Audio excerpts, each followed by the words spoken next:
At this time, I'd like to stand for the pledge, please.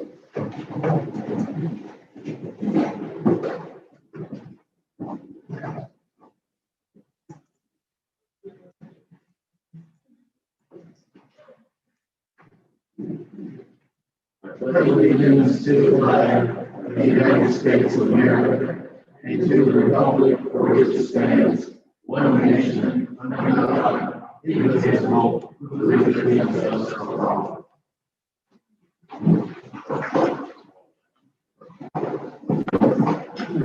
Thank you all, the veterans and their families tonight. All of you sacrificed. At this time, we're having a public hearing. Do I need a move to go into the public hearing? No, public hearing is just one item on the agenda, Mayor. This is to discuss R-20-01, Mr. Kurt Moore estate, and a zoning request. At this time, do we have a representative of Moore Property who would like to speak on behalf? There'll be 10 minutes for you and 10 minutes for opposing comment.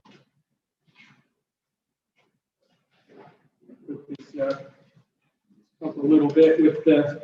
And could you identify for the record your name?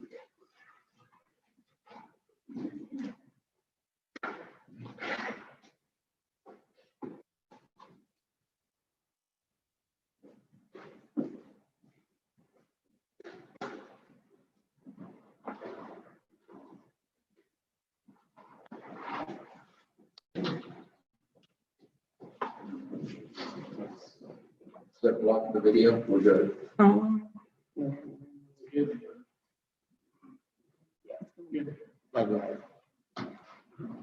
Good evening.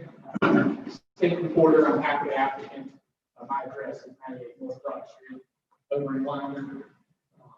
I want to do two things tonight.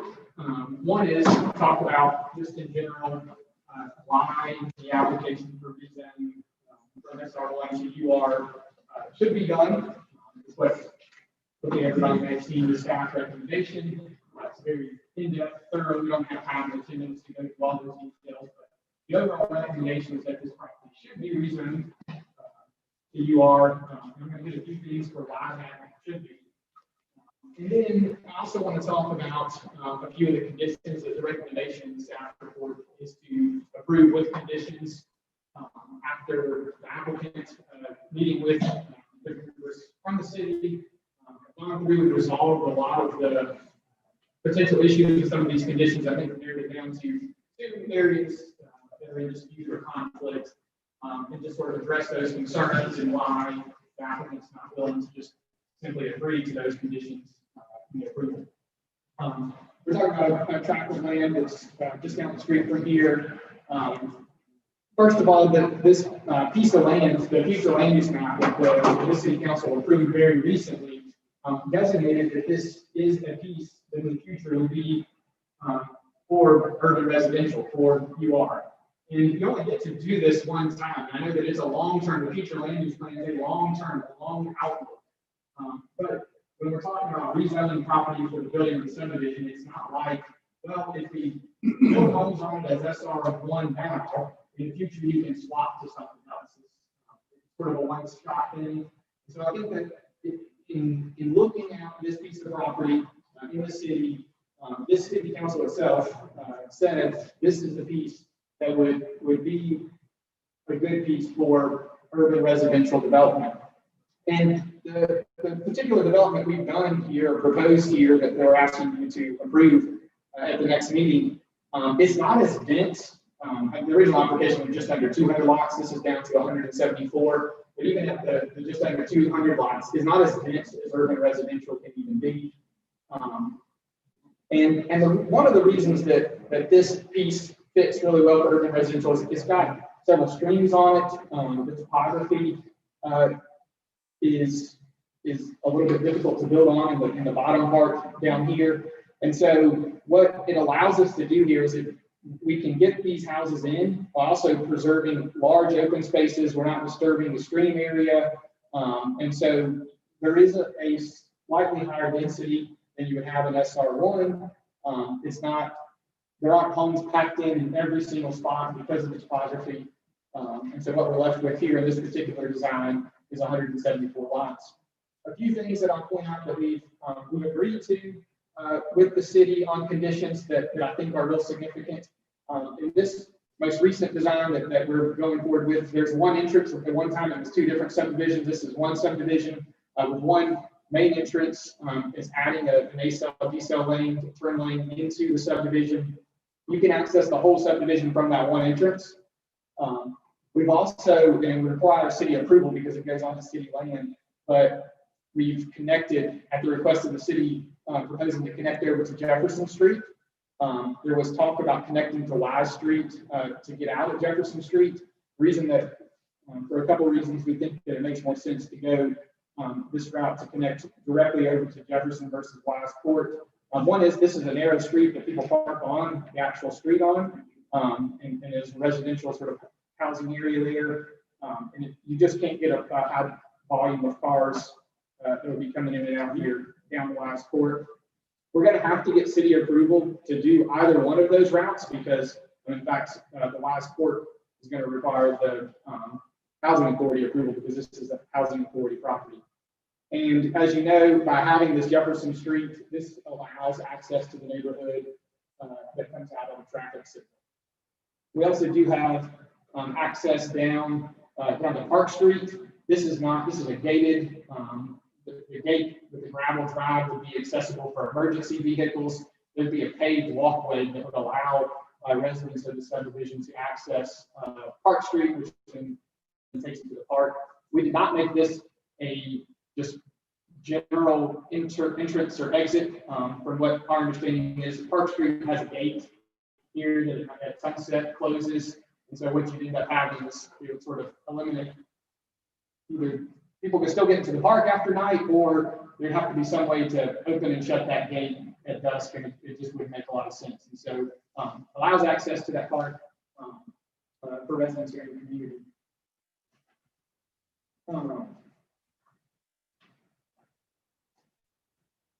We're looking at a density of I think the staff report says 2.35. This final, we took out another one of the lots. So the lot density is 2.37 lots per acre. For SR1, it's 2.9 lots an acre.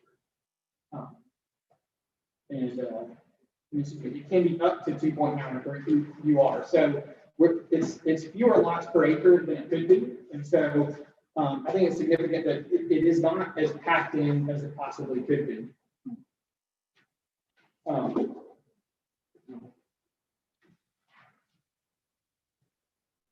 Some of the other concerns were there's some businesses, a bank, some industrial business here, some residents over on Pendergrass.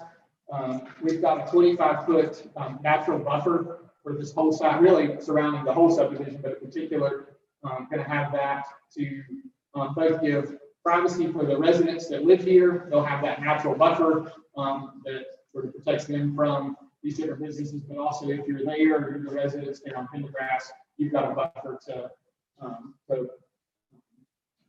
shield or screen their property from the subdivision. In addressing the two different conditions that were sort of disagreements between the city, different members of the city when we were meeting with them and the applicant. One is providing recreation facilities to offset something that the city has to provide. Well, first of all, we don't think that's directly related to the city because the city of Statham itself at this time at least doesn't have a recreation department that's providing sports, doesn't have a public pool. And so by adding a subdivision here, it's not as if we're going to be putting a greater burden on city recreation facilities because they don't really have those programs right now. Now, I do understand there's a city park here. And so the condition that's being asked to put it is to basically put in a swimming pool. And for a subdivision with 174 lots, by putting in a pool, basically what you're asking for is a pool that's not going to be usable by all of these people at the same time, only usable for say 4 months a year. And so it really doesn't accomplish what we're talking about in providing recreational facilities. It's not offsetting something that the city has. And so what we would propose or offer up is like, let us put 2 or 3 playground areas in some of the open spaces on the property. The last thing that the city has asked is connect, which would require, again, city approval, but it's to connect the property over to Highway 211. We've had, and I had to pass down, not a survey done on this piece of property that the city owns. And it's just, our engineer says it's just not possible to actually build a road to connect over to 211. At 211, there's only 39 feet. The property is only 39 feet wide, and it's at a stream. And so if we have a 25-foot stream buffer, that only leaves us with 14 feet to build a road, which you can't do. I mean, it is just mathematically impossible to build a road from this extension over to 211.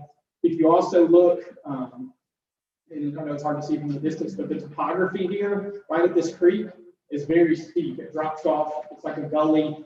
And so even if somehow you could come up with additional land there, it is not an area that's well suited for a road with that stream buffer and the steep topography. I'm happy to answer. So what we think is that should not be a condition, and we can't agree to a condition that's impossible to do. Of course, this is on city land, and so we're just saying that we're not trying to be difficult. We're not opposing conditions that the city's placing on, but the pool doesn't make sense for what the overall goal is. Let's put playgrounds on here that are accessible by residents year round. And this road here, while expensive, it also is impossible just because the topography and the actual road frontage of the property here. So I'm happy to answer the questions that the council may have. 10 minutes and 8 seconds. Awesome. Thank you for the presentation. Any councilman questions?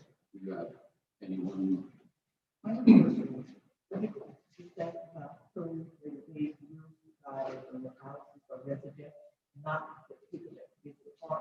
Well, so my argument on the pool is that I don't think that having a pool in here is going to offset any kind of burden on the city. Like the idea behind having what I understand the condition, the reason for putting that condition on here is to offset, or say, well, the city of Statham is going to have to provide something extra for these people that are going to move in here. Well, the city doesn't offer a pool right now. And so we don't think putting a pool in here is going to offset or take a burden off the city. Where if we put in several playgrounds and some of these open spaces, but all the open spaces are accessible from the road in the subdivision, that would offset, maybe some people coming down to this park here and would accomplish that goal.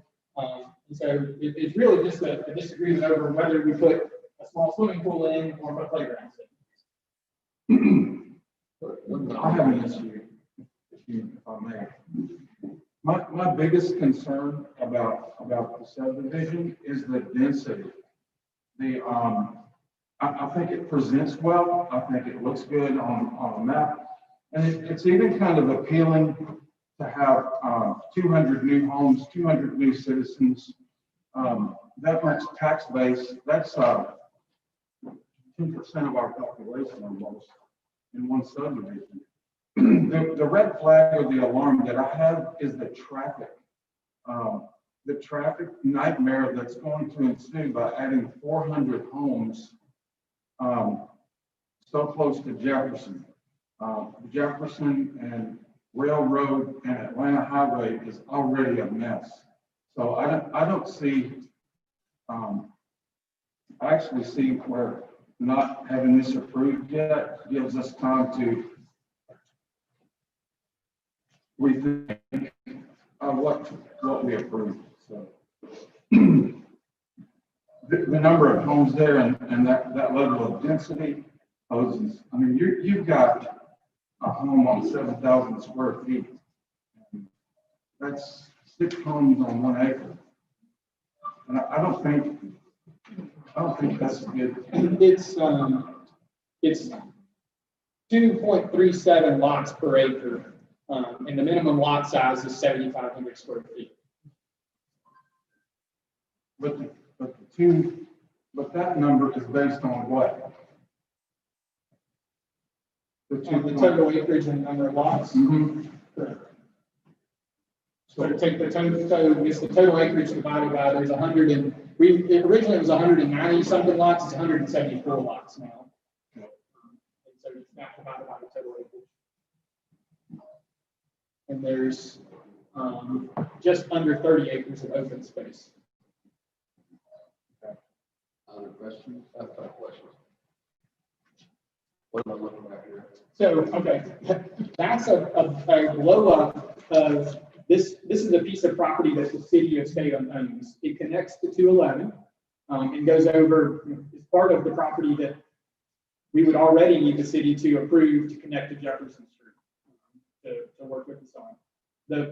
The staff report has a condition placed, in other words, staff report saying you should approve this with a bunch of conditions. And one of those conditions is, and it's not pictured here because we're not, as an applicant, we're saying we don't want to do this, that a road should also be built over here to 211 on that property. And so I know it's hard to see from what you're looking at from a distance on my board, but I've blown up that picture and you'll see that it's a very skinny piece and a road that would be, meet all the requirements of a road just doesn't fit where it connects at 211. It's 39. So it's 39 feet wide at 211, and it borders a creek. So you've got a 25-foot stream buffer. I mean, you can't do anything 25 feet from that stream 25 feet over. You can't disturb anything. It's not only leaves you 14 feet on the road, but Looking at your proposed plan, all traffic is still don't have all that highway. correct. There would be, you'd have the entrance, the main entrance, which you're adding the turn lane and the A-cell, D-cell, and then traffic comes out at Jefferson. The distance, about 2 miles between the proposed entrance and the I don't know off the top of my distance, on the top of my head, the exact distance, but yeah, it's not very far. Is there a traffic study done? There's not been a traffic study done. The staff report said that at this time, it was not required. Let's see. In the planning, staff's view, such a study is not needed if the project's designed with multiple entrances.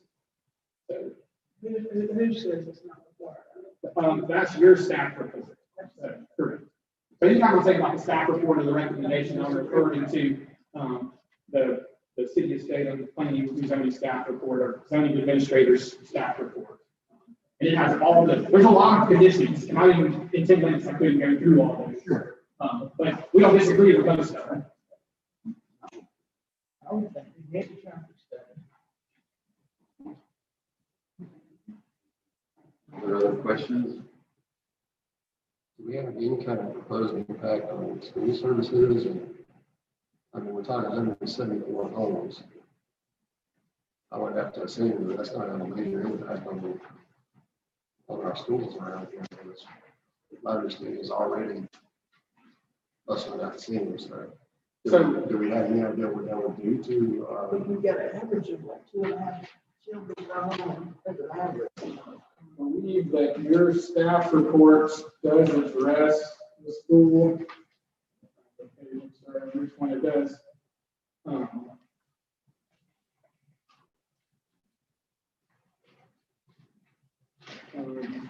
Basically estimating the number of students that it would add.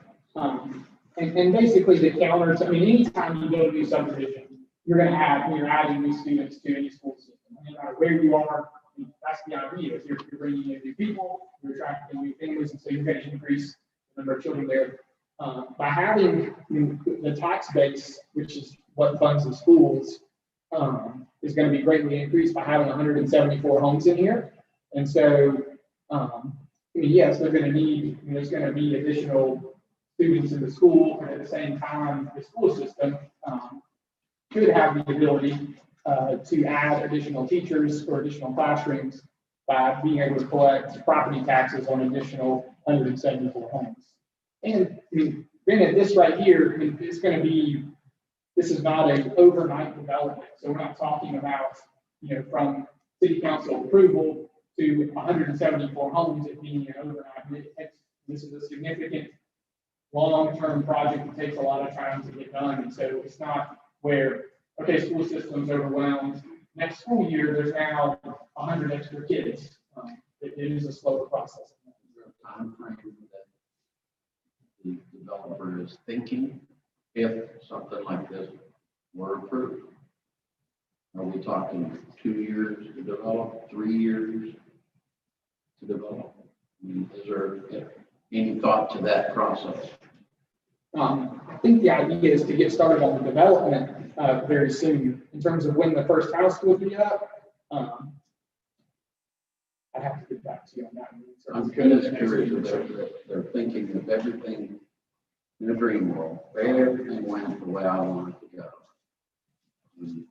Would we be looking at 3 years? If you're saying it's not overnight, and we understand that, but just curious if they have an idea, a scope of how long it would take to do something of this magnitude, if everything were. Sir, I'd have to ask my client about that. Just curious. Of course, there's a lot of variables too with how the world is right now. How quickly things can move. Any other questions from the council? Well, at this time, I thank you. And if there, basically the way this works is if there are people in the audience who want to give, let's, I guess, call it pros or cons, because we do try to keep it 10 minutes per the even silence that doesn't work. I am sorry. Anyway, if we have a late group as far as what the opinions are, what we generally do is one person speak on behalf of that group. They have 10 minutes. So, as there, and you're speaking on behalf of a group of people, or The state of the room or banking. Back in the sixties, they came to Cook Farm for school. Back in the seventies, they came to Cook Farm. I guess what I'm asking is, if the state of the property that y'all do, right? I understand the concerns about the fact that this and that, rules and all that other, but I mean, what are we gonna have to do with this through, otherwise, I just have to pay on taxes on the land and state. So what are we supposed to do? You're taking land from twice.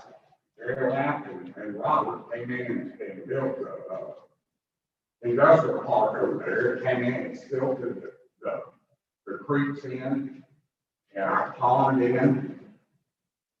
How much more do we have to do? I mean, I know you're not from here. So you don't understand what we've been through. And I asked, what are we supposed to do? It's part of the public hearing. And again, if there's a group, if someone is designated to speak, I'm sorry, I can't hear you.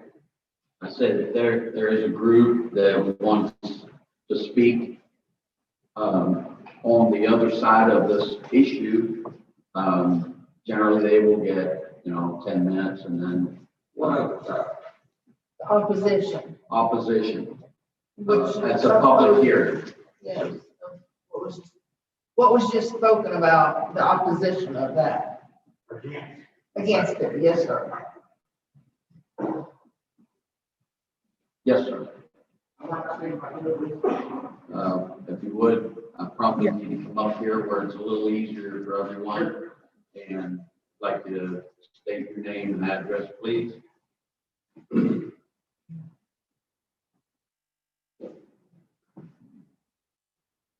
My name is Ethan Woods.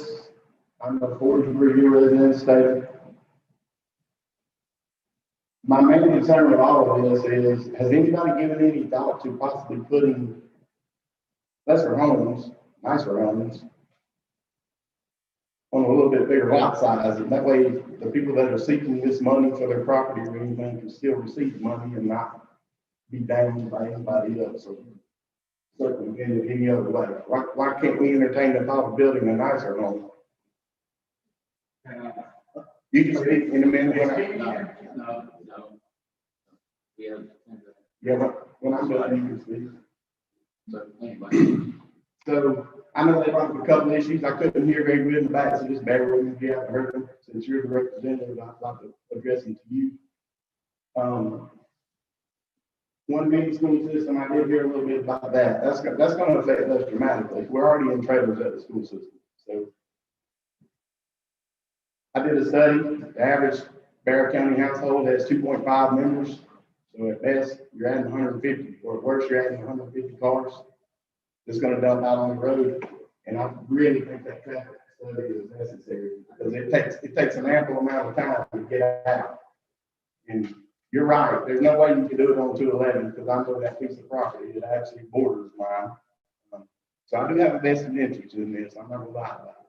But I speak genuinely concerned due to the fact that I'm the one that has to sit in the traffic for 15 to 20 minutes in the morning just to take my son and my daughter to school. You can't make a left. The only way you can make a left and do it in a timely fashion is to go through the dollar store and cheat that turn right there because somebody's turning left or right. That's the only way to do it. And I know you're not supposed to do that, but that's what happens. That's what you have to do. You get out on the highway and keep from waiting 10 to 15 minutes. So, I mean, the other issue is I don't know when our infrastructure can support this many houses at one time. I really don't. I mean, we're already having some issues with water, I understand. I know we're working to address those on the progress on the last time, but I don't think our infrastructure can support it. I really don't. And EMS services, obviously that's going to increase. Our school's already Title I, which means 80% or better of our school system is on free lunch. So I'm just curious, why couldn't we build a nicer home, a little bit bigger lot, get more money for it, the revenue still stays the same? I mean, average lot in Barrow County, and I know this goes for 20 to 25,000 on the higher end, 15 to 20 on the lower end. So you do 75 lots at 20 grand, that's 1.4 million or something like that. So I'm just curious as to why that couldn't happen. I don't want anybody, I think you deserve every right to sell your land. Whoever's involved with land that wants to sell it, you have every right to do that. That's your freedom to do that. I'm just curious. I know we're going to grow. Gwinnett County's pushing this way. The growth is coming. There's nothing we can do about it. But we got to ask ourselves at this point, what kind of growth do we want to come? And that's all I got. Thank you for your time. Any other citizens that would like to speak? There's still, I believe, some time. Yes, sir.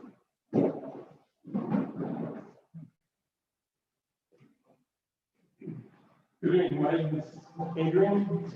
I live in down the road here in Stigler.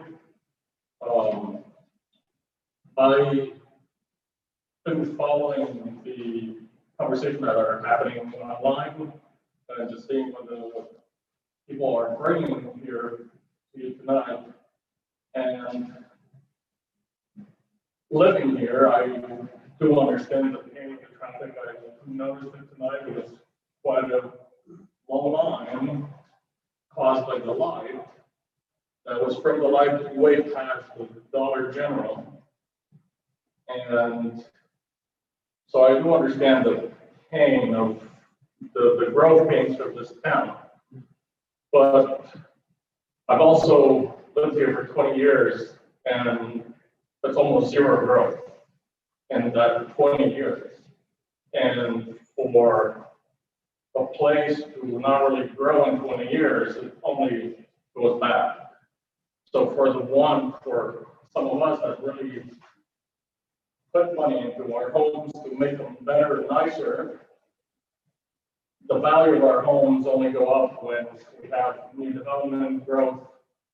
And I understand the point that was brought that wish that bigger homes would be built. But I also understand that there's no way a builder can sell a $400,000 home next to the railroad. It's just that's impossible. I've built for 20 years. I've been a builder for 20 years, and there's no way you would sell a house next to a railroad for that much. With that said, I was just pulling the city demographics, and it looks like we have an F for the infrastructure for the city, just because no growth really has happened. There's no really plans for growth. And I think that's kind of falls on us as the citizens because we didn't hold the elected officials accountable to have a plan and have something in looking forward that's growth and improve. I think that this is an opportunity for all of you to really come up with solutions for the infrastructure of our city. I also understand that, yes, having this new subdivision here might put strain on roads, schools, but I also know that no government develops something first and waits for growth. It's usually they wait for the growth and then they do the development. As a great example of everything that's happening on 316, right? We've had lots of traffic for a few years, but nothing was done until now when it's reaching kind of that critical point. So I understand the position you're in and, you know, us as citizens, but I think that we can find a middle ground and allow for some growth and an improvement. Also, in conversation with this, I think that as a city, if we want to attract nicer developments, businesses, I think we should really not only have a study for traffic, but I think we should really bring someone in and say, how can we make the city better looking? Because you drive through town, it's like you're driving through somebody's backyard, just trash everywhere. No businesses has like actual grass, and that's mowed green. The bank does, but it's not quite green, and everything else around it seems like there's nobody taking pride in what they have, especially when you're front facing a highway system. So I think as the city, I think we should keep the businesses, the places that are along main roads, we should keep them accountable and ask them to clean up. I think that's a way that we can attract nicer developments, businesses to move in, and improve job opportunities for the locals here as well for the businesses that are here already. So that's all I have to say. Thank you. Anyone else at this time? Yes. Minute 45. Minute 45 left. You want to do that, Paul? I'm not against people moving here. I'm not against new homes being built. What scares me is when I see these homes that have that, these neighborhoods with the high density housing. The thing that crosses my mind is if one of them catches on fire, it's spread to the other, real quick, because the whole neighborhood is on fire. That, I'm sorry, that's the way I see it. It's just, I mean, that's an issue. What I say. More time to put it now. I already got it. We should probably let opposition finish, and then the staff will have an opportunity to present, and then Cronin will get 2 minutes of rebuttal. That seems the most appropriate time for that. Any other that has input at this time?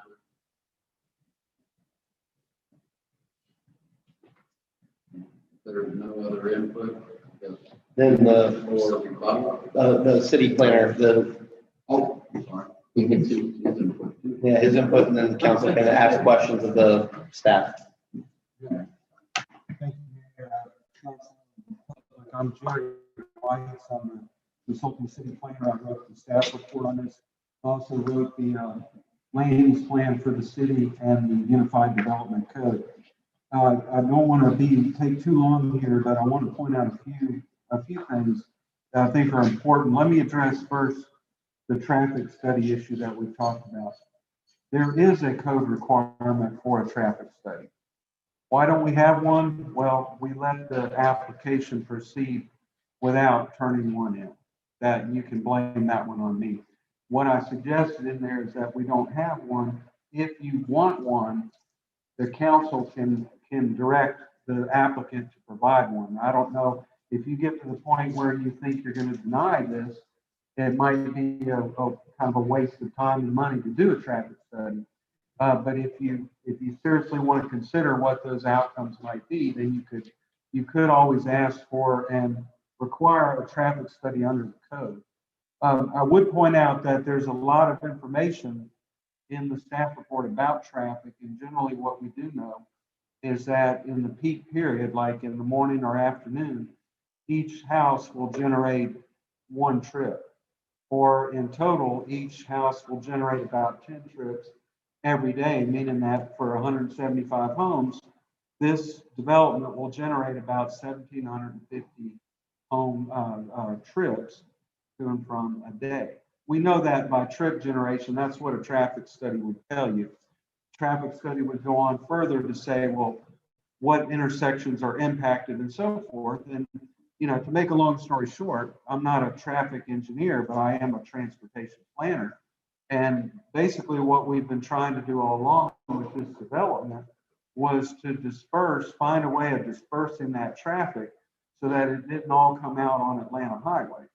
And we worked, and I wanted to mention that the idea of connecting this over to Bethlehem Road, State Route 211, to me is a very important. It's important enough that we put it in the land use plan. If you look at that map behind you, it actually shows a connection from this property, not through the one that we talked about here tonight, but through other private property. And the report says, if you don't provide that connection, then the staff recommendation is not to approve the subdivision. Now, I also want to point out that I think it may have been presumptuous of me on the part of the city council, but I would say it was a generous offer on behalf of the city, which the council may or may not have approved, is to say, hey, you know what, we'll let you use our land to try and make a connection. It's that important to us to use city land and dedicate that for basically a use that benefits the subdivider. And if they don't understand, they don't want to do that and feel like they can't do that, well, that's fine. The recommendation is not to approve the project. And the original proposal was for them to find their own way out to State Route 211 to Bethlehem Road. And so my point is that if you distribute the traffic and get it, some of it to come out to Jefferson Street, some to go out to Bethlehem Road. He even had an emergency way out over to the Park Street. Then we're dispersing the traffic, and then we have less of a worry. I think that briefly on the schools, we don't know what the generation rate for a house is, but I figured my estimate is 3 to 6 new classrooms that's spread across all, all years of study. But 3 to 6 classrooms is what the students would generate the need for. So the last point I would make is that, and I think this already came up, is that is a 2040 plan. That means we drew it with 20 years into the future. And what happens, unfortunately, is developers will say, well, it's year number 1 and we want to take advantage of that right away. And if the plan is for a 20-year time period, that it will evolve over 20 years, and it may be that a particular project is premature in year 2021, that maybe it was more appropriate in the year 2030, let's say, when some of the infrastructure has developed further. That's part of what the council has to decide, because it is the plan is a recommendation. It's a non-binding recommendation. It does not have to be followed, but it's a 20-year look into the future, and it doesn't mean that everything on that plan map would be rezoned and developed in the year 2020 or 2021. So you've got to, as part of your job as council members, is decide, is that appropriate for your city at this time? So with that said, I think I said what I wanted to clarify, and I'll leave it at that and turn it back over to you, to your city attorney. Council members have questions for.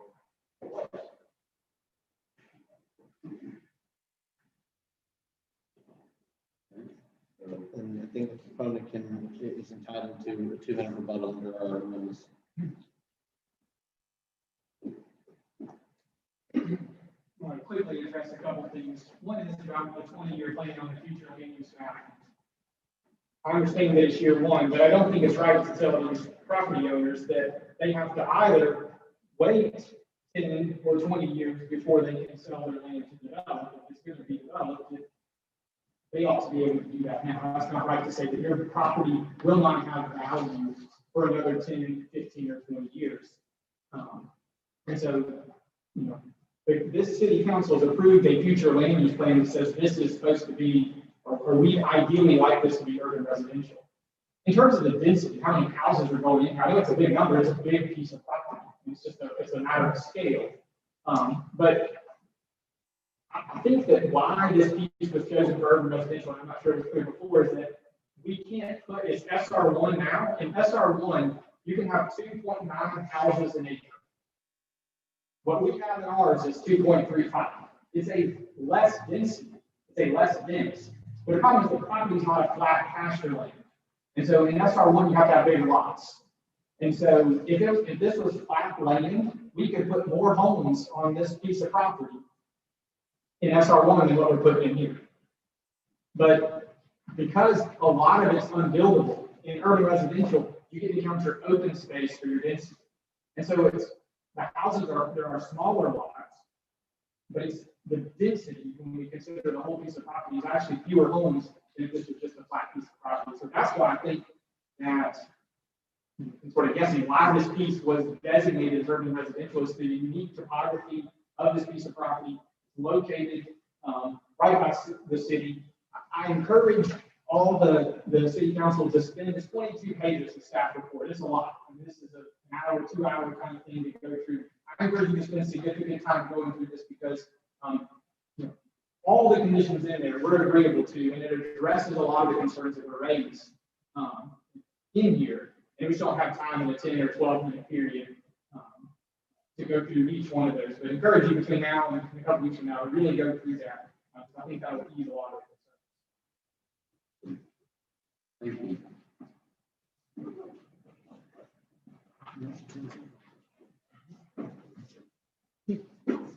So at this time, I think we need a a motion to go public. One more comment, I'm sorry, I live here long. You're building right over here on Providence Road, the same way. In 7 minutes.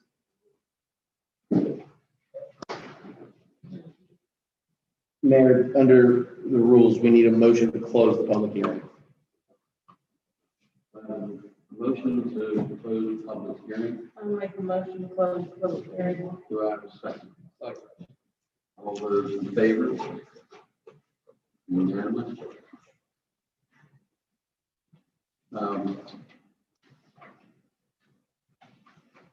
Council, I've included in your packets some information about the ARC grant, which is the Walton Group Development Project, which is right off of 316 corridor. We'll wait a minute here until we have the quiet.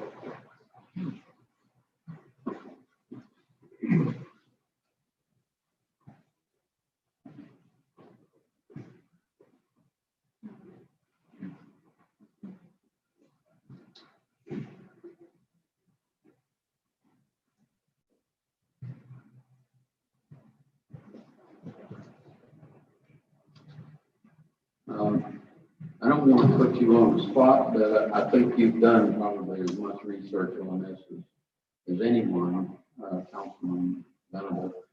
So I know that we've got a budget that has been included, and I think we need to discuss some possibilities for this tract and the project in particular. So if you wouldn't mind.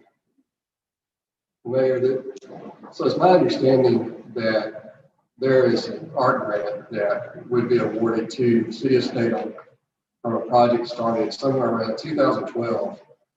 And it was kind of a public-private partnership, so to speak, with development on the tract of land at 316. And as it's, my understanding is that it was a matching grant, so the city put roughly $300,000 into it. The grant would also match those funds, and of course, Walton Group Development would kick in funds as well to see this project completed. I believe that initially the project was supposed to be for a lift station or sewer, if I understand correctly. It's been going on for quite some time. I don't know if there's been movement on this as far as any major movement. And there's currently right around $313,000 in a project fund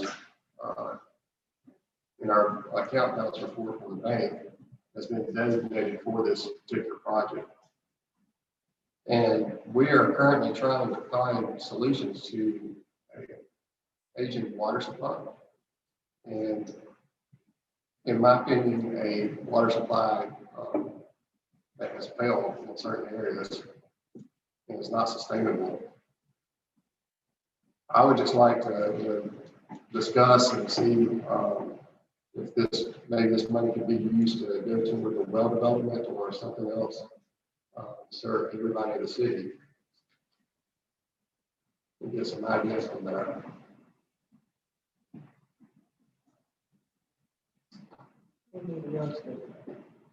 Well, this project was originally, I believe, set up where it would serve not only the Walton Group tract of land, that it also would provide a lift station and sewer for McCarty Road residents.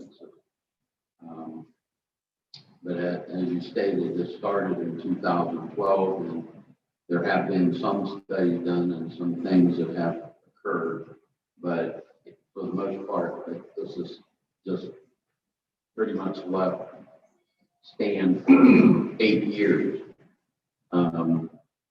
Recently, the Development Committee, and I sat down with several members for development and also a member of Walton Group, who stated that they have no intentions of developing this, that they're no longer into developing mode as a corporation, that they're looking for a seller. So some of the things that we discussed was the fact that if nothing's going to happen with it, and we don't know if and when, I know I've made mention of trying to find sources for wells to try and make us more independent. We did get a study, and we have a couple of bids that we might be able to move forward on that. But I believe in a good case scenario, you're looking somewhere $300,000 to $400,000 if you strike it rich, so to speak, the first time around. I believe I kind of feel the same way. If there's 313,000, there's a possibility to pursue a second opportunity. But I don't know what the citizens know about or don't know about this project, but I'd be willing to listen to input. And we have our Public Works Director here tonight. I don't know if you want to field any questions or you have any input on it. I'll yield the floor to Jordan. Yes, sir.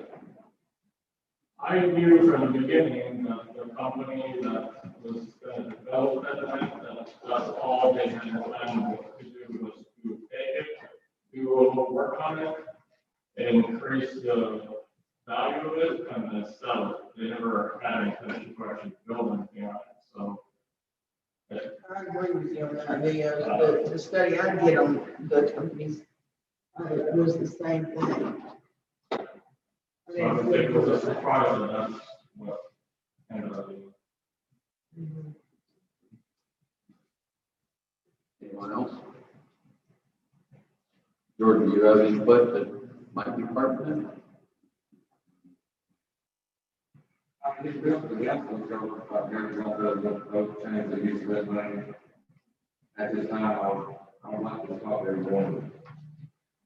See, I personally think we should keep the money for the sewer project. Sewer? Yes, Yes, a lift station. just because that sewer, we don't have any sewer infrastructure. We've got more town, and something eventually is going to happen with that land, and the utilities are there. And then with the fire. You might as well buy it. So there's the property, is there not property like on the opposite side that would service that lift station, or just, you know?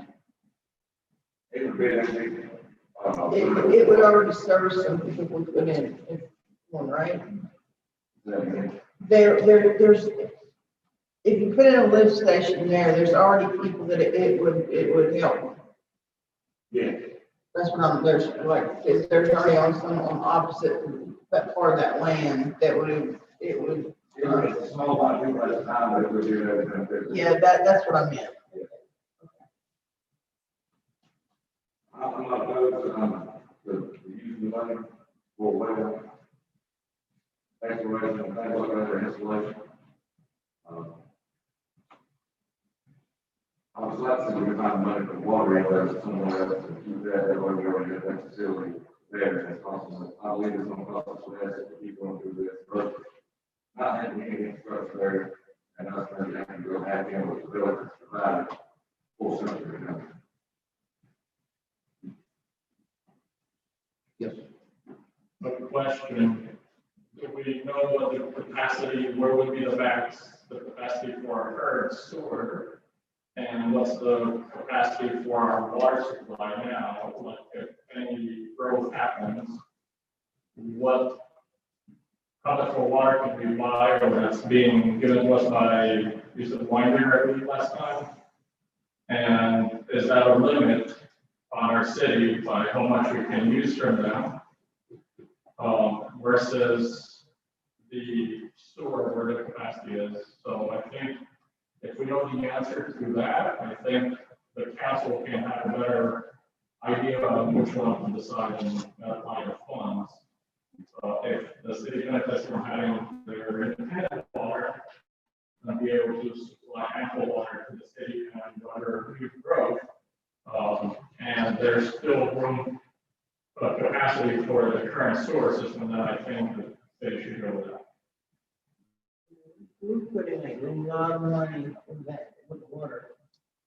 Put in a lot of money. No, go ahead. One of the concerns I had, when I first moved here was the amount of money the city is purchasing from water. This year, we budgeted $340,000 just to purchase water.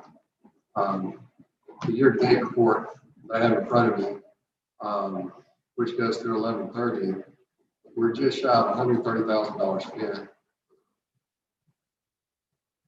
You know, I know that $450,000 that's the rough number that's being thrown around for a well. It's just that, it's just an estimate. That's probably the beginning of the cost for what. I feel like we have kind of kicked this down the road for a while. And, you know, one of the things that is going to make us more self-sufficient is not being dependent upon other entities to purchase our water. Now, sewer is definitely important. I'm not arguing that fact at all. I mean, you got water, you got to have sewer. But in the immediate time, I haven't seen any interest really. I don't know for sure because I'm not in the real estate side of that property. But, you know, that could be in the future or it could not be in the future, whether it's developed or not. I do know right now that we have an issue providing our own water in the city. And I think that, in my opinion, is a priority. You know, make us more self-sufficient with our own water supply. That's why we're here as a city government, is to provide for the citizens. And if we're purchasing things from outside entities, why are we here? Now, I know that we can't be self-sufficient in everything, but one of the fundamental things we are supposed to provide is water and sewer. And we can't provide water at this moment without purchasing it from other entities. And it's not to dispute the fact that that land probably at some point will be developed on 316. We have people here already that need water. And that's my whole point. We have people here as citizens that are already living here, and we're having to purchase water to provide to the citizens. I think we need to look at that before we look at possibly providing a sewer system to people that have not built, and there's no commitment yet. That's just my opinion on it, and that's the reason why, you know, I saw roughly $313,000 sitting there for this, and really not much movement in 8 years, and now we're doing it on 9. I agree with Gary because it's not only the money that we're spending out on water, when we're purchasing water outside, it's that the money that we have put in to the water system over the past, I don't know how many years, a lot of money that we're still paying on. I mean, it's just, it's ridiculous. We've got to start moving. We got to start making decisions. We got to start making it happen. Mr. Mayor. Yes. If we had a way, the bottom line is, if we had a way, we wouldn't have to be buying all the water from water anymore, would we? Well, it depends. I mean, there's a lot of factors. It's like everything. Well, it depends. I mean, we could drill a well and it not produce. What do we get in the spring? Approximately 90,000. Yeah. So, yeah. So we're not hitting the maximum that we're permitted for. produce 40,000 a day. So, you know, I like to think that, you know, Whatever you reduce, you would save it, it would definitely help, and that's why we're kind of looking at if we redirected funds, that we could possibly drill 2 wells, and between the 2 wells get us well into not only for a fund, but well into supporting our base that we have right now. eventually, that money will pay, that water will pay for itself. Yeah, Eventually, Amy's just said that there's there's more more than water, two. line water than everybody else, yes, as much. yes. And now, as far as to answer your question, I know that there was a meeting with the Public Works Director in Winder. They came to Statham, met with Jordan. And basically, you know, we have the ability to purchase from them. We have the capacity for sewer that they can handle. So, of course, that's not a purchase thing, like we are purchasing some water from Winder, some from the county. But you know, there are some things in place, but it would be nice if we were able to drill wells and be more independent. So, and be able to provide for our citizens. Did you have I thought I saw your hand up, Jerry. No, thank you. Yes. I just have a question in your, under the number 1, you said the project was started in 2012. Consisted of basically 3 fundings. Matching grant from the USDA, funded by the city, and matching the developer. What money are you guys talking about? The 300,000, is that just what was funded by the city?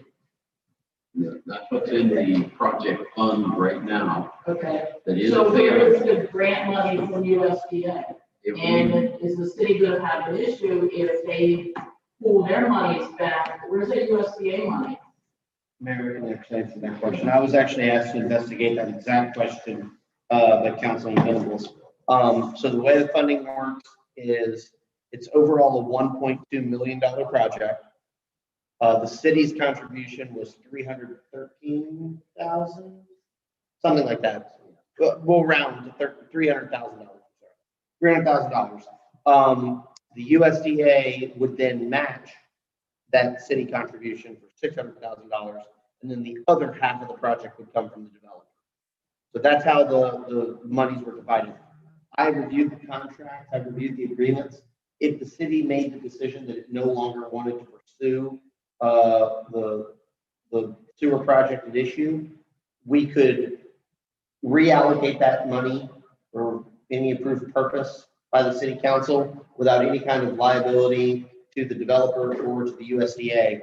The only thing that would be required is any and all development activities, engineering, planning, easements that have been acquired or not acquired, basically all the prep work, and there has been substantial prep work and engineering work done by EMI. And the way that works is EMI does the work, the city pays it, and then Walton reimburses the city for those expenses. Any and all of that material and work would be assigned to Walton. So Walton would get the benefit of their investment, i.e. the reimbursements that they've made to the city. But otherwise, we would not be financially responsible for anything over and above that. We would cost us out of pocket. No. Because we've already paid for it, but they would then own that, Correct. anything that was paid for. Correct. Any other input? Yes.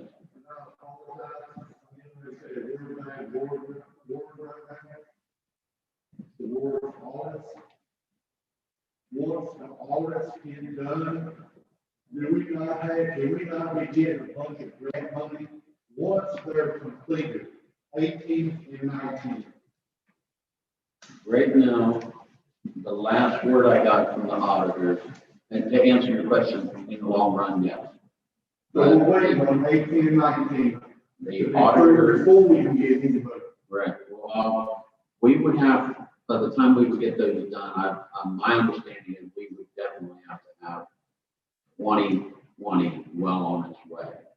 But the auditor felt that they should be able to present a draft of 2018 to the council, possibly before our 15th meeting, that we could review. And if that happens, then that could very well be in the can, so to speak, in January. They are presently working on 19.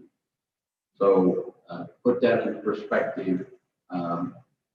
We were 2 years behind when we moved here. We were 4 years basically behind when this administration started the year. So we've made progress.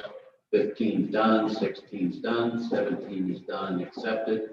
18 we could possibly, so, and improvements have been made since, and so the audits should go more in line with, a good audit is approximately 90 to 160 days, or 90 to 120 days, is my understanding.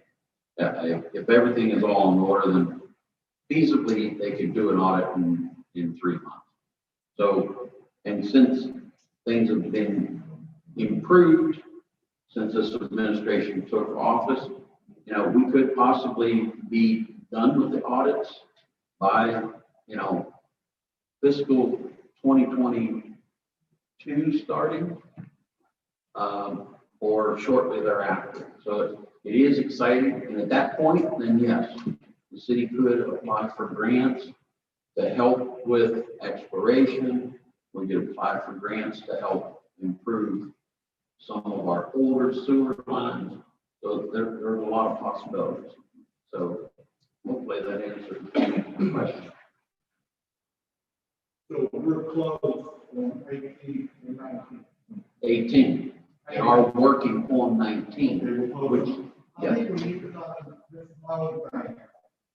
How to do 1 year at a time, you get that 1 year, not that, then worry about the next year.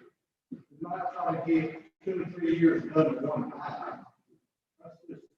they're finalizing the 18, so they're taking a starting point so that they can start doing 19.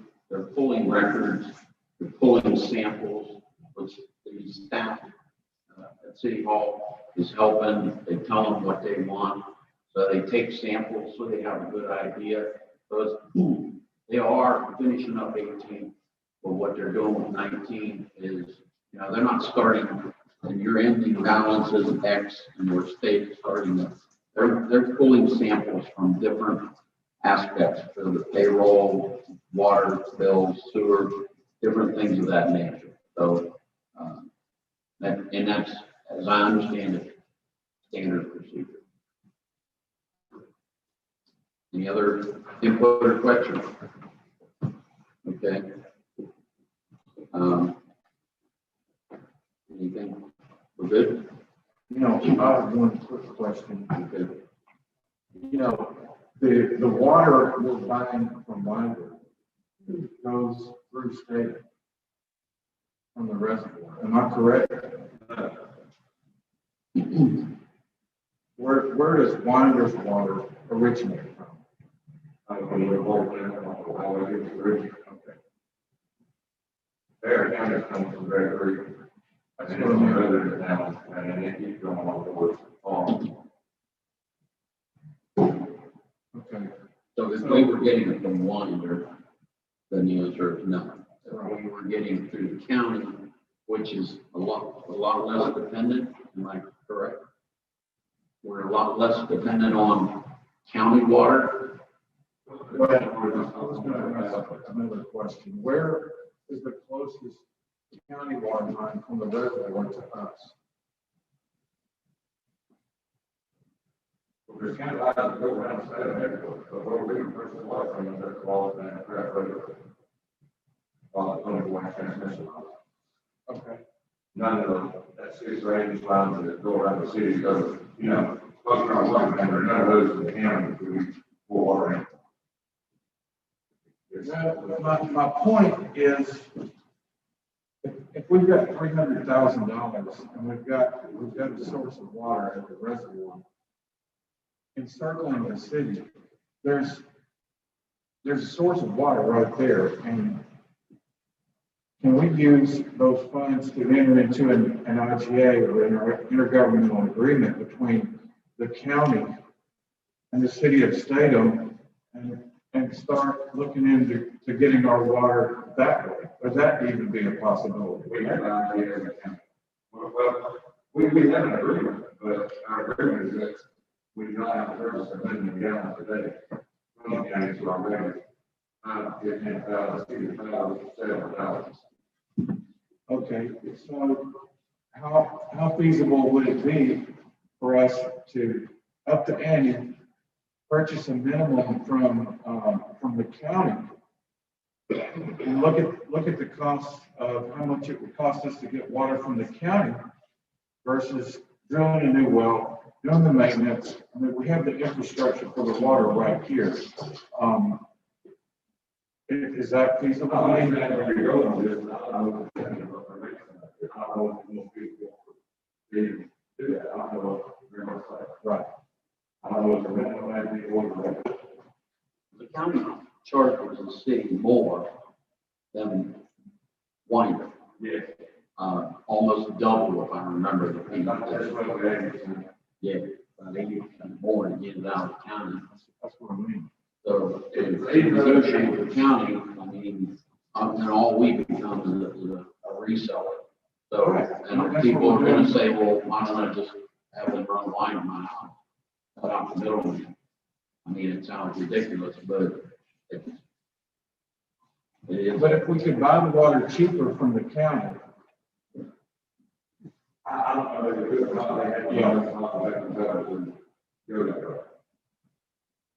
Well, for instance, basically, what does it cost us to produce at the spring? I mean, it's. Roughly 86,000, maybe $86,000. Right. So the city, and then the city Winder is 1.5. The first 1,000 gallons every day is $1. Yeah. And every 1,000 every day, 3,000. But the county will even more than that. The county is 5,000 or 7,000 per gallon. So it really wouldn't make us independent as a city. If all we're doing is just reselling water. Yeah, the county does have money to actually service water from Bear Creek at this time, but who knows in 10 years what that may do to the growth plans where it goes. Exactly. They may get to the point where they say, oh, you can't have this if we don't have it forever. So in 10 years, whoever the council is faced with that. Between wells and, I don't have talked anything about water, I feel like we'd be better off more spring water, back to well water. And also get to the point where we plant it.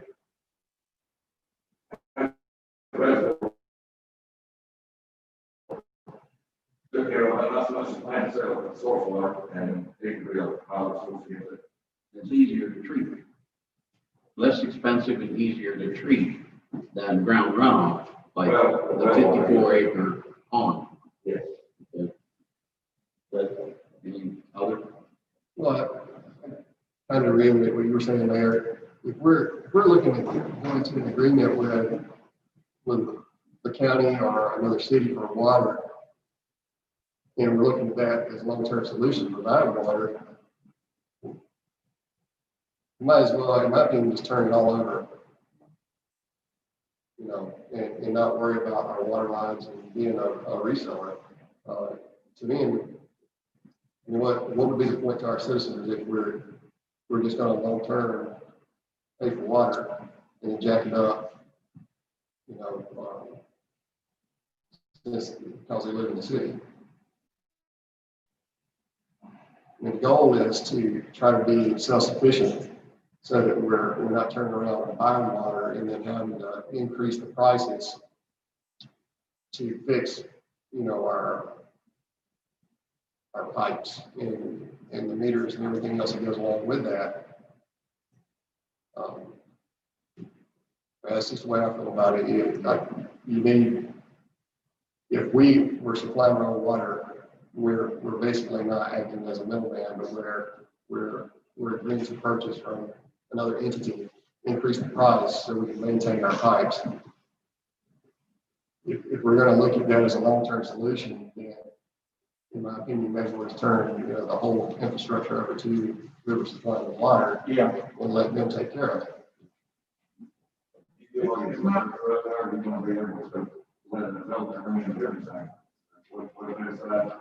Now they want to share. I need to have your footprint. And that kind of, I think, reiterates my point.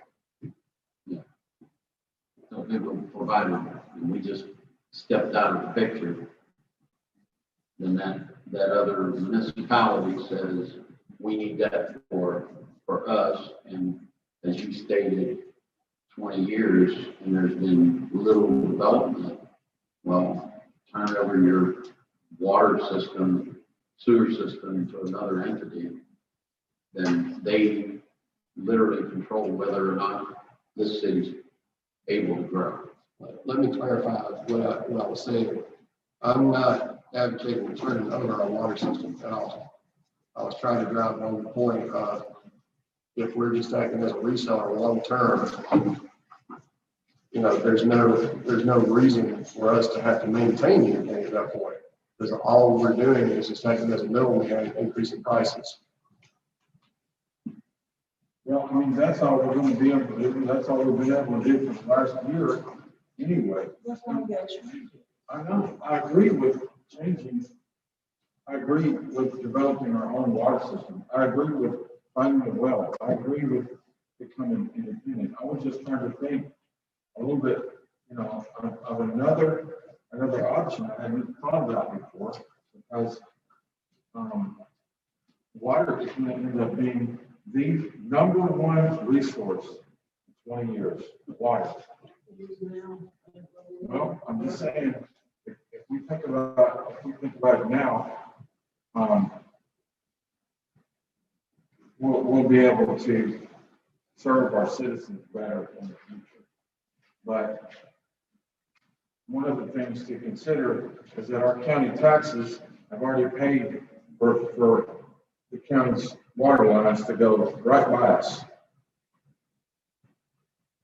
We've already paid for some of that water line once with our county taxes.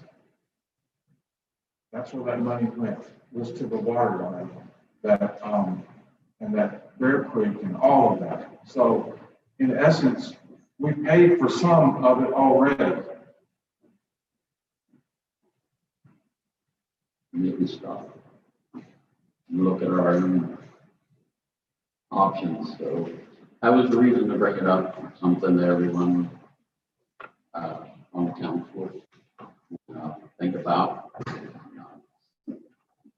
Next thing on here is a memorandum of understanding for fire and life safety inspection. As some know, I've been doing some improvements at City Hall, added another restroom and made it a little bit more professional environment for conference. And in doing so, there were a couple of blessings in disguise, I guess. We discovered 2 major termite infestations that we were able to treat and circumvent a major problem in the future that we wouldn't have found had we not opened up some walls. Another thing that was brought to light is the fact that right now we have no memorandum of understanding. I wrote a recommendation letter to the council that we ought to consider. Part of that process, back in 2011, we, as a city, the council decided to dissolve the MOU with the state to take it in-house. We don't have our own fire department, therefore we don't have the ability to do the necessary inspections with new construction. Anytime that a business sells and a new business starts up, there are certain inspections that have to be done.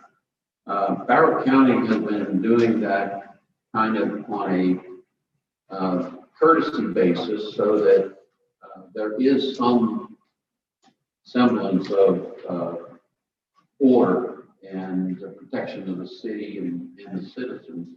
So my recommendation is that, and I've reached out to the state, that we consider doing a memorandum of understanding with the county. But the state has to be notified first. And if the state is okay with it, then it would come back and the city could decide to do that. We already have 2 fire stations very close, one on Bethlehem Road, which is 211. So we do have first responders in our neighborhood, so to speak, but the city no longer has an actual city fire department. So we don't have the ability nor the authority really to, for lack of better words, police our own fire inspections. So it's something that I think the council, I'd like the council to consider by our next meeting, which will be the 15th, to make a decision whether or not to reach out to the county for that. And they were in City Hall to check the progress, and that's when it was brought to light that we do not have a memorandum of understanding with the fire department, but they did inspect, and there was no problems over there as far as meeting fire code and meeting the occupancy is going to decrease by 20 people. But other than that, you know, they did it there again as a courtesy. So if you all would consider the information by, you know, next meeting will be the 15th, would be greatly appreciated. I don't know if there's any questions on reference to this or not. Then at this time, we have citizen input from Mr. Buckenrider. Mr. Mayor, thank you, City Council. First, I'd like to say thank you for your service. This going through this growth thing is one that I don't envy that you all have to go through. So I want to thank you for your service and helping the citizens to stay in the good tough road. And what the 2 issues that I have to discuss tonight are 2 that I really wanted to touch on earlier in the spring because of the current events of this year. I just didn't have a chance to do it. Recently, with Chief Underwood and a couple of other well-respected police enforcement officers getting ill, like I said, also shelf that issue. The 2 issues I wanted to touch on today, which we can either attempt to solve either through the city council or outside of the city council, Mr. Mayor, basically are twofold. I've lived here for 26 years and I've seen the growth. I think aside from Betty and Patty, I think my wife and I are probably one of the longest living citizens in the state of a couple of others, but we've seen a lot of the growth. And living on Broad Street, we certainly have seen the impact of the development and growth that's occurred in and around the area, the increased traffic and more importantly, the speeding on Broad Street and on Jefferson Street as well, and probably throughout Stadium. Anyways, the first item I wanted to touch on, there's actually 2. There's one, the crosswalk safety and general pedestrian safety, and probably even vehicle safety in the downtown area. And then the other issue that I was going to touch on briefly, and I'll coordinate with the chief on this, is the establishment of a neighborhood watch of sorts. And again, this was kind of spurred on by some, I guess, some recent crime activity in the downtown area that I think that occurred more about a year or so ago. That kind of spurred that action that I was going to pursue with the police department. That's something we can coordinate with them. And again, it'll be something that I can, once they're back up and running completely and healthy, we can perhaps pursue that with first thing I wanted to just touch on real quick, and I'll make this as quickly as possible, we can expand on this at the city council meeting. It seems that before we start getting into even more growth within the city, we need to address some safety issues. The city's already had some issues with lawsuits, and I think the last thing the city needs to have is some lawsuits directly pertaining to either crosswalk safety or vehicular safety or whatever the case may be relating to the safety of our streets. And this is mostly, I guess, somewhat self-serving for me because I live on Broad Street. And I've noticed a lot of discrepancies or a lot of either just things that aren't able to be maintained or could use some better maintenance. And I don't know exactly who's responsible for that. So I'd like to have that. Mainly, I should say mostly, or one of my main emphasis is probably crosswalk safety. I walk, bike, and drive these cities' streets as much, if not more than anyone. And I've had numerous near-death experiences at this crosswalk in front of the depot, and in other areas on Broad Street, to where it's spurred me to take these actions before somebody gets hurt or killed. And with the turnover that we're seeing on Broad Street, we're seeing a lot more younger families coming in, a lot more younger people coming on the street. It's becoming more of a safety issue than ever before. When I got here, there was really no lines on Broad Street. I remember it almost seemed like a dirt road when you first came here. There was one or two cars per hour, it seemed, up and down Broad Street. But now we have routinely tractor-trailer traffic. We routinely have speeding vehicles of all sorts. And I know that the police department has done some, as much enforcement as they can there, but enforcement only goes so far. So one of the things I really want the city to look at, and I'm not exactly sure who's responsible for this, if it's the city, the state, or the county on these different roads, we are definitely lacking in road paint. Right? If you walk or drive on Broad Street, the bike lanes, which are supposed to protect bicyclists, no longer do that. The center divider lines, which are supposed to protect oncoming traffic, is no longer visible. The crosswalks themselves are virtually undetectable. We probably have lighting problems. There's a number of areas on Broad Street I think that are definitely lacking in lighting. So I guess I would ask the city council to take a really serious look at some of those issues before we even consider doing any more development. And we're going to have a number on our house, we have places to stay in, and in the other outlying areas, we're going to have even more traffic on Broad Street, which if these issues aren't addressed now, and I haven't even touched on the speeding issue yet.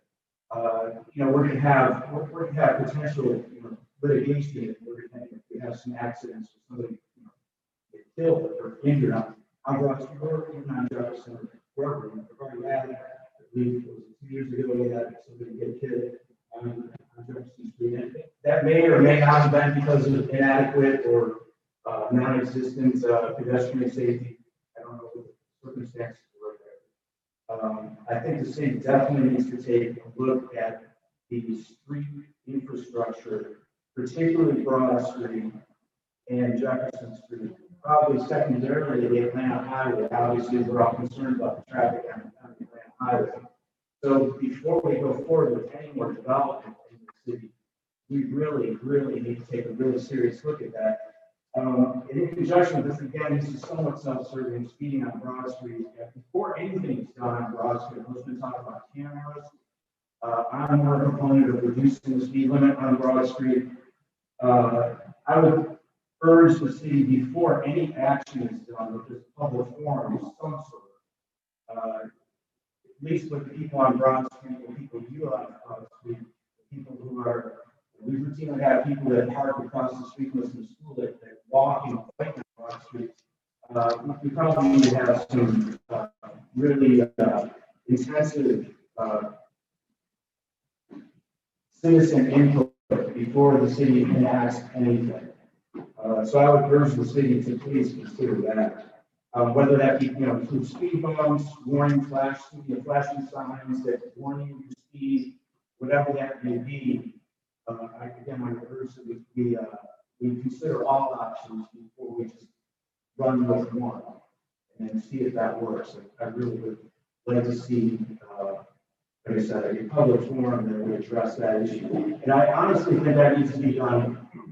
I don't think there's great immediacy for that, but before any of these houses start getting occupied in the outlying areas anymore, we really need to address it.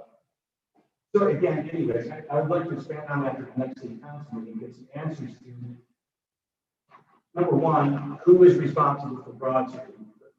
I assume maybe the state may be responsible for certain portions of it. I don't know. I guess we need to find out if somebody needs to contact the state to have those areas repainted, if that needs to be, if there's an issue there, I don't know, the state's behind any of that, but we certainly have some issues there. If that's the city's responsibility. It's the state run highway, that's check them out. In the beginning, because I said, we need restriping, we need typical speed bumps for the school, and those little lights that the little square up on. Right. But that would help with the lighting too. Well, that's the city's responsibility. I guess I asked the city council to find out if we have the money to allocate towards, whatever city we can reinstall on Broad Street. First of all, we probably need to maintain what's already there. And then we can supplement and augment it with either reflectors, flashing lights, warning lights of some sort. I know we talk about cameras for speeding. I'm not a big proponent of that. I think deterrence is probably a better option. At this point, speeding on the speed limit on Broad Street is 35. And I can tell you routinely, people will do 50, 55. And if you're just using enforcement as the option, you can catch a couple of those people. The rest of the people are still going to speed. If you can deter it with some sort of light, a detector that tells you how fast you're going, I think that might be a little more effective. That's my opinion. I think we need to have some discussion, and probably relatively soon, to clear that issue up. Because if you ask anybody on Broad Street if there's a speeding problem on Broad Street, no one's going to say no. Okay, so there's a significant. And run stop signs. Yeah. So, anyways, I would ask the city council to please look into that. Like I said, we can hopefully address some of that without having to bring it to the city council. Or if it's a budgetary thing, then maybe the city council needs to look at what it will take to get some of these things looked at. And lastly was the neighborhood watchman. I guess I'll talk to the police chief about that again.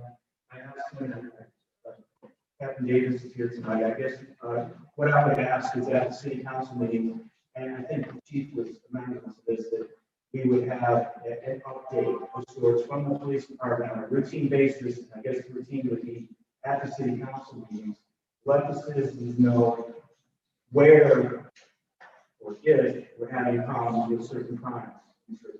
Much like we have at our offices, we have a number of, I guess, I can't coordinate with him, but I would again ask the city council to perhaps incorporate and I think we've done this before. I think the police department, I know Chief Underwood when he first started his position, and before all the COVID thing happened, he was very, I think, communicative as far as what's going on in the city. But I would ask the city council to make it a routine part of the city council meeting. Say, hey, we're having a problem with this area of the city, or we need help with this, we need help with that. I think it would be a really good outreach from the police department, and it would also be a good tool for at least citizens who maybe have a problem, be able to bring it up at the city council and have the chief address that, the police department address that on a routine basis. And again, a routine basis for me would be to have it done at the city council as a standard. So, that's basically all I want to say tonight. So I would appreciate again that the city council looks at these safety issues with our I think our entire need of being addressed before we have an issue. And again, I've got a couple of specific issues that I can address, and I can talk to the mayor or whoever. I can talk to about specific things. Yeah, I'll touch base. And Yeah. Yeah, and then, like I said, just a couple specific ones, and then we can take it from there. And then, like I said, I'd just like to have these questions for us. And I think it's important to do that before we even contemplate any more growth in the city. I think we need to accommodate the citizens who are here, Right. and then we take it from there. And that, you know, that equates to our water and our sewer issues, which we already have that problem with. We definitely need to address the citizens who are already paying taxes in the state of, before we even consider bringing more citizens in. Thankfully, we'll be paying taxes to help all of us. But, you know, we obviously need to balance that with what the benefit could be. Speaking of citizens, I want to thank you for coming and letting us know these things. We stress the fact that, you know, if you've got a problem, if you've got an issue, if you want to talk about something, well, you know, we need you to come to these meetings, and it helps for us to know, you know, how do you feel, what's going on? If there's something wrong, we need to know. You know, and this is how we communicate. I understand that some things that seem obvious in one are not obvious in others. So, you know, that's why, you know, it's all about communication. You need to jump at the line. Yeah, There's a lot of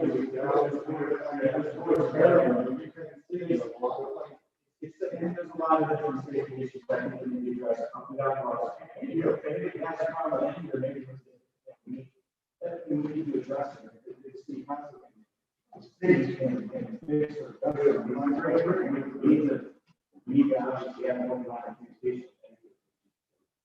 You know, if we have $313,000 in the fund that we could take into our grant, we could possibly reallocate some of those funds into public safety and reinforce the infrastructure and, I don't know, I mean, This is going to take in 300,000, but it was water exploration and spring, well, now you're saying, you don't take that money, you put it towards something else.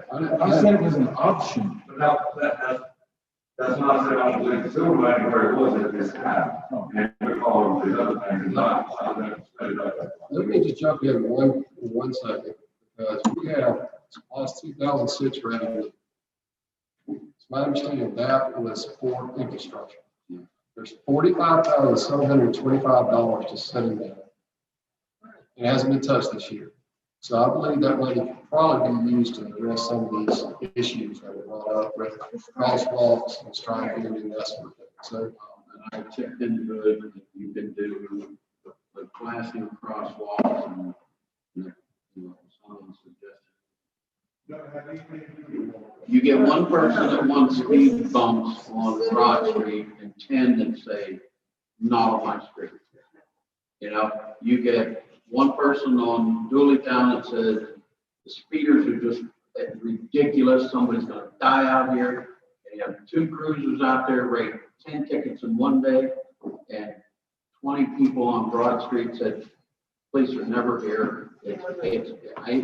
I come to work every single day. I turn at Broad and 8, and then come down Railroad, okay? And there's a stop sign that CSX put up. Now, I've had complaints because the city should have never put that stop sign there. But it's so that they don't stack up at the railroad. And they get mad because the city put that up. And I've had to explain, the city did not, CSX safety crew put that up. Down at the Blazers, they put up the railroad sign by law, exactly where it has to be. The skateboarders have taken that sign over at a 25, 50-degree angle. More than once, the street crew has to put it back up. We didn't put it there. But, you know, we've had to put it back up on several occasions. So it's not easy, because no matter where the police are, they're needed somewhere else. No matter how many signs we put up or CSX puts up, they're not enough.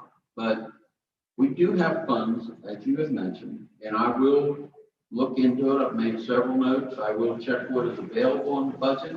I know I'd already looked into some of those funds for that squash can be used for flashing crosswalks. And like you, I almost got hit crossing the street from the library. Well, matter of fact, my wife was with me. We both almost got hit because people come across the railroad track. All they're thinking is, I'm turning to go up towards the post office. They don't look at anything else.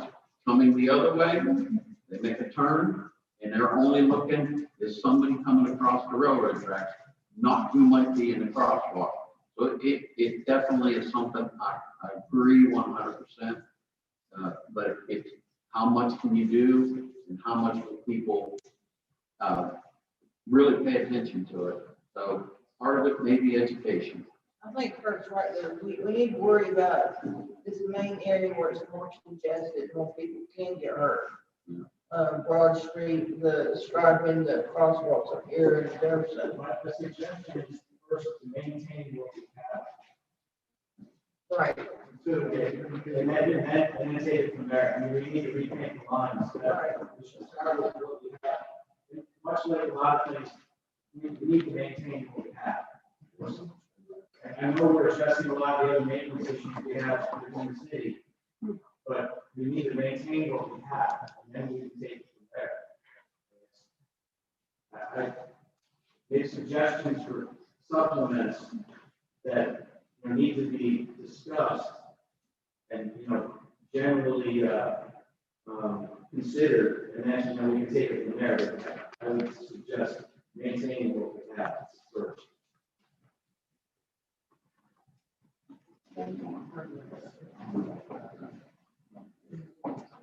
All right, well, thank you. Moving on, we have the regular scheduled minutes from November 17th before us. Anyone have any additions, corrections? Could I have a motion? We approve the minutes in November. I'll say All those in favor? Aye. Unanimous. At this time, do we have a need for executive? We do, Mayor, to discuss potential pending litigation. Okay. We're gonna go across the street. I make a motion. And I need to make a motion to go into executive session. I make a motion to go. All those in favor?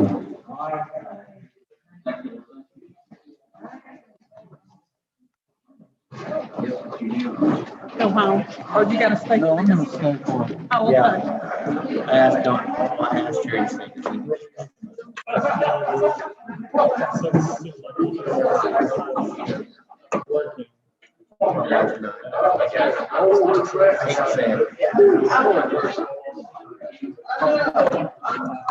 I'm gonna leave my, because we're gonna have to